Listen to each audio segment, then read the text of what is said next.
সবারই স্বপ্ন থাকে কিছু না কিছু নতুন হওয়ার। আর সেই স্বপ্ন নিয়ে কিন্তু সবাই বেঁচে থাকে। হ্যালো বন্ধুরা, আসসালামু আলাইকুম। কেমন আছেন সবাই? আশা করছি সবাই খুব ভালো আছেন। আলহামদুলিল্লাহ, আপনাদের দোয়ায় আমিও অনেক ভালো আছি। আজকে সকালে বাচ্চাদের নাস্তা দেওয়ার থেকে শুরু করলাম ভিডিওটা।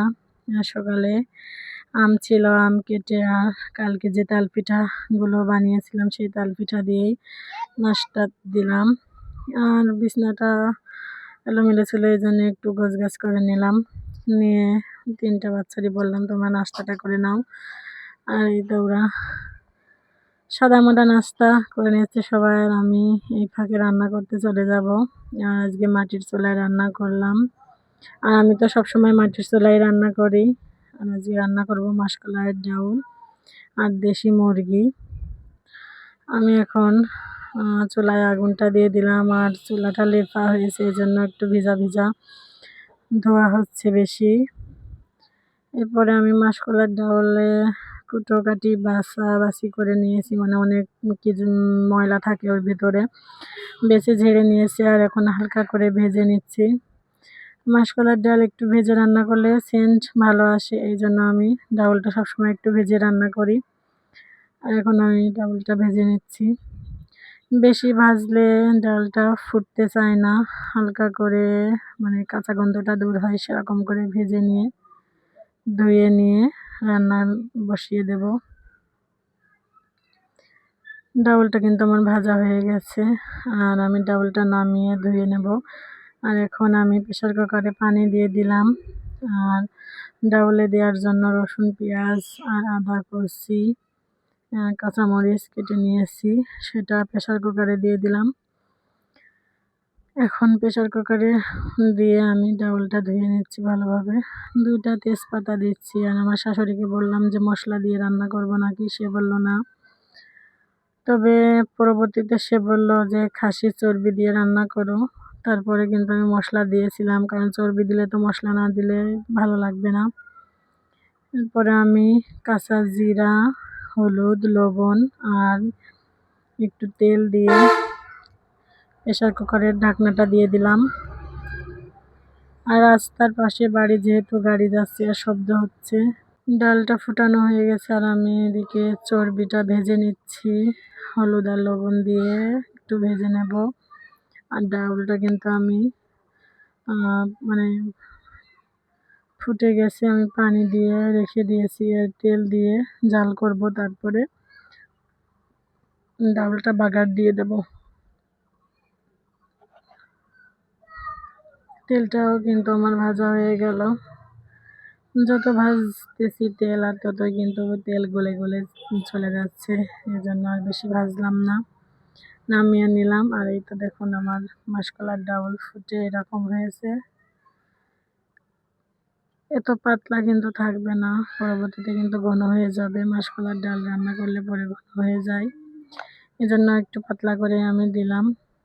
আর চর্বি দেওয়া ডাউল কেমন লাগে জানি না, এর আগে অনেক দিন আগে খেয়েছি, তারপরে আমি রান্না করছি। ডাউলটা আমি ভালোভাবে ফুটিয়ে নিয়েছি। তারপরে রসুন আর পেঁয়াজ আর জিরা দিয়ে বাগার দিয়ে দেব ডাউলটা। পেঁয়াজ আর রসুন যখন লাল লাল করে ভাজা হয়ে যায় তখন জিরাটা দিয়ে দিলাম। তারপরে দিয়ে দিলাম ডাউল।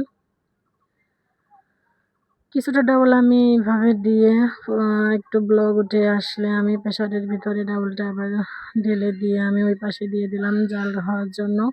আর এদিকে আমি মুরগির মাংসটা রান্না করব, তাই আলুটা ভেজে নিচ্ছি।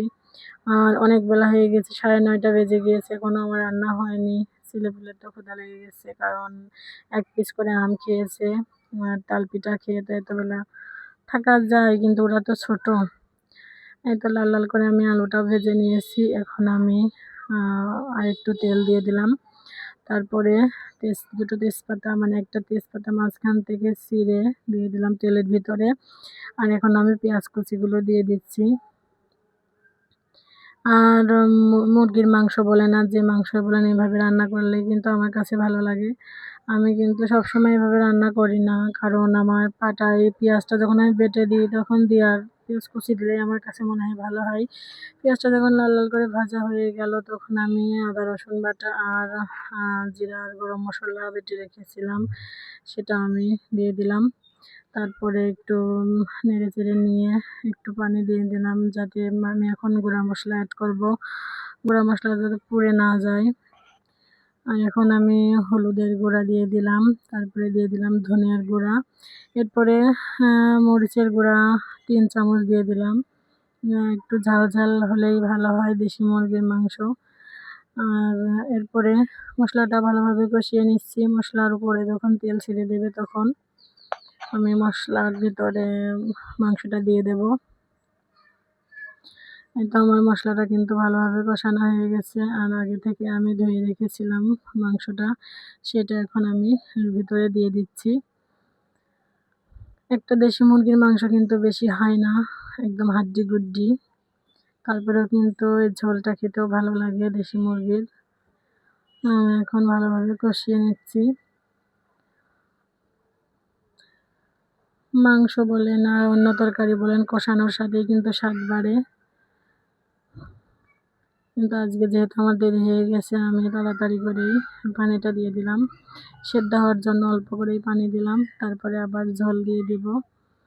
এই পানিটুকু যখন শুকিয়ে যাবে, এই দেখুন ঢাকা দিয়ে আমি অনেক সময় রান্না করে নিয়েছি। তারপরে ভাজা আলু দিয়ে দিলাম, দিয়ে ভালোভাবে নাড়াচাড়া করে নিচ্ছি। তারপরে আমি আবার এখন পরিমাণ মতো ঝোল দিয়ে দিলাম, এতটুকুই দেব, বেশি দেব না। এরকম করে আমি ঢাকা দিয়ে ফুটিয়ে নিয়ে তারপরে আমি নামিয়ে নিয়েছি। এরপরে গুঁড়া মশলাটা দিয়ে দিলাম, দিয়ে আমি চলে যাব সবাইকে খাবার দিতে। আর খাবার দেওয়াটা আপনাদের সাথে শেয়ার করতে পারলাম না। খাওয়া দাওয়া করার পরে আমি একটু রেস্ট করে নিয়েছি। এরপরে আমি আমার কিছু কাপড় চোপড় কালকে কিনে নিয়ে এসেছি, সেগুলো কাটার জন্য চলে আসলাম। আর এখন আমি কিছু কাপড় কেটে রাখবো, যাতে পরবর্তীতে যখন সময় পাই তখন মেশিনে বসতে পারি। এখন আমি আমার একটা সালোয়ার কাটিং করব, আর আমার বাচ্চাদের জামা প্যান্ট এগুলোও কিন্তু কাটিং করব, কিন্তু আপনাদের সাথে শুধু আমার সালোয়ারটার একটা প্যান্ট কাটিং শেয়ার করলাম। এই দেখুন আমার কাঁচিতে কিন্তু অনেক দিন ধার কাটানো হয় না, এজন্য ধারটা কমে গেছে। আর এখন আমি খুব কষ্ট করে কিন্তু কাপড়গুলো কেটে নিচ্ছি। আর আমার ভিডিওটা এত সময় যারা দেখলেন, তারা এত সময় আমার পাশে যারা আছেন তাদেরকে অসংখ্য ধন্যবাদ। আর আমার ভিডিওটা কন্টিনিউ যারা করছেন অবশ্যই সাবস্ক্রাইব করে পাশেই থাকবেন। আর একটি লাইক অবশ্যই কিন্তু দিয়ে দেবেন, কারণ আপনাদের একটি লাইক কিন্তু আমার ভিডিও বানানোর অনুভূতিটা বাড়িয়ে দেয়। আপনাদের সাথে কথা বলতে বলতে দেখুন আমার সালোয়ারটা কাটিং করা হয়ে গেছে। আর এখন আমি আমার মেয়ের প্যান্টটা কাটিং করে নেব। তারপরেও কিন্তু আমি অনেকগুলো কাটিং করেছি, আপনাদের সাথে শেয়ার করে নিই, কারণ অনেক রকম সমস্যা থাকে। যাই হোক, তো এগুলো কালকে কিনে নিয়ে এসেছি। আর কালো আর সাদার কম্বিনেশনটা দেখতে অনেক ভালো লাগছে, ক্যামেরার থেকে কিন্তু বাস্তবে ভালো লাগছে, আর বানালেও কিন্তু ভালো লাগবে। এখন আমি আমার ছোট মেয়ের জন্য একটা ঘটি প্যান্ট কাটিং করব। আর যে দোকান থেকে নিয়েছিলাম সেই দোকানদার বলেছিল 14 গিরেই হয়ে যাবে, আমি তাই 14 গিরে নিয়ে এসেছি। কিন্তু আমার মনে হচ্ছে 1 গজ নিয়ে আসাই ভালো ছিল। তবে প্রতিবার 1 গজ করে কাপড় নিয়ে আসলে আমার কাপড়টা বেঁচে যায়, এই জন্য এবার ভাবলাম 14 গিরে নিয়ে দেখি কেমন হয়, এই জন্য আমি নিয়ে চলে আসলাম। আর এখন কাটিং করে নিচ্ছি, নিচে 4 ইঞ্চি বাকি রেখে আমি প্যান্টটা কাটিং করে নেব। কাঁচিতে যেহেতু ধার নেই, একটু কষ্ট করেই কিন্তু আমার কাপড়গুলো কাটিং করা লাগে।